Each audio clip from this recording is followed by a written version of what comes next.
এমন একটা রাজনৈতিক ব্যবস্থা থাকা দরকার যেটা জাতীয় প্রশ্নে জনগণকে ঐক্যবদ্ধ রাখতে পারে। যদি এরকম ব্যবস্থা হয় শেখ হাসিনার মতো যে আমরাই জমিদারি করব, বাকি সবাইকে রাজনৈতিক ব্যবস্থার বাইরে ছুঁড়ে ফেলে দেব, তাহলে সেখানে জনগোষ্ঠীকে ঐক্যবদ্ধ রাখা যায় না, সেই রাষ্ট্র ফেল করে।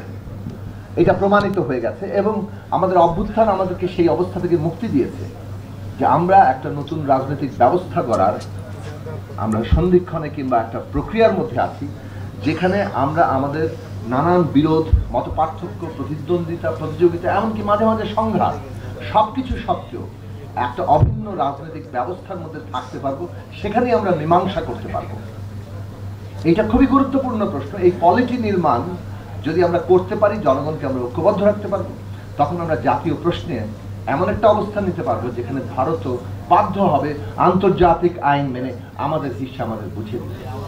এই জরুরি অবস্থাটা দুনিয়াব্যাপী এই আগ্রাসী গণতন্ত্র, আগ্রাসী সমস্ত কিছু দখলি যে অর্থনীতি, এই দখলি অর্থনীতি থেকে আমাদেরকে যদি মুক্ত আমরা করতে না পারি বিশ্বব্যাপী, তাহলে হয়তো আমরা কোথায় যে দাঁড়াবো আমরা জানি না, কিন্তু আমরা আমাদের ভূমিকা রাখতে পারছি না। আন্তর্জাতিক পরিসরে আমাদের ভূমিকা এই দখলবাজদের থেকে পৃথিবীকে রক্ষা করা, প্রকৃতিকে রক্ষা করা, আমাদের দেশের জায়গাতে আমরা যেন সেটা রক্ষা করতে পারি। এখন আমরা পাল্টা পদ্মা ব্যারেজ করবো কিনা, পরিবেশ প্রকৃতির প্রশ্নটি আমাদের কাছে প্রায়োরিটি হওয়া দরকার। এগেইন সুরক্ষার জায়গা থেকে না, প্রকৃতি অনুযায়ী পরিকল্পনা নেওয়ার জায়গা থেকে।